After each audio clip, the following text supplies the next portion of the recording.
The Taliban loaded a truck with explosives and blew it up near a court in the eastern Afghan city of Gardez on Thursday, killing at least 5 people.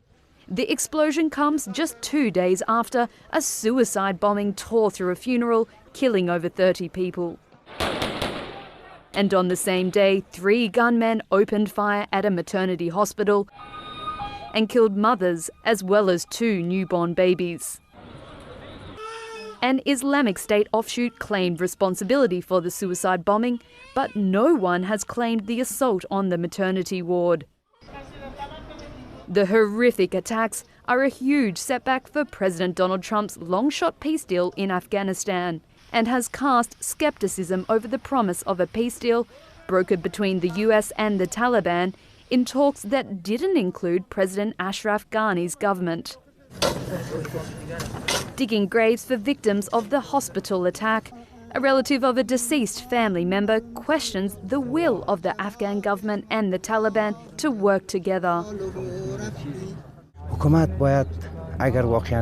If the government loves the people of this country, it must provide security and justice and protect the lives and property of the people, so that the people will recognise this government.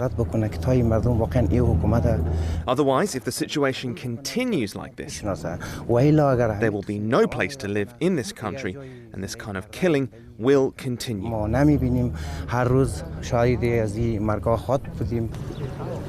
Meanwhile, Washington is still planning to cut the number of US troops in Afghanistan to 8,600 from about 13,000. Despite years of war and constant violence, the week's events have been a shock.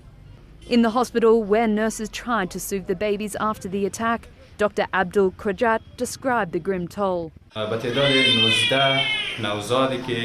19 newborn babies have been brought to our hospital by security forces. The mothers of 2 of these babies survived and are with them. 5 have their relatives, although their mothers are still missing, and no relatives have been found yet for 12 others.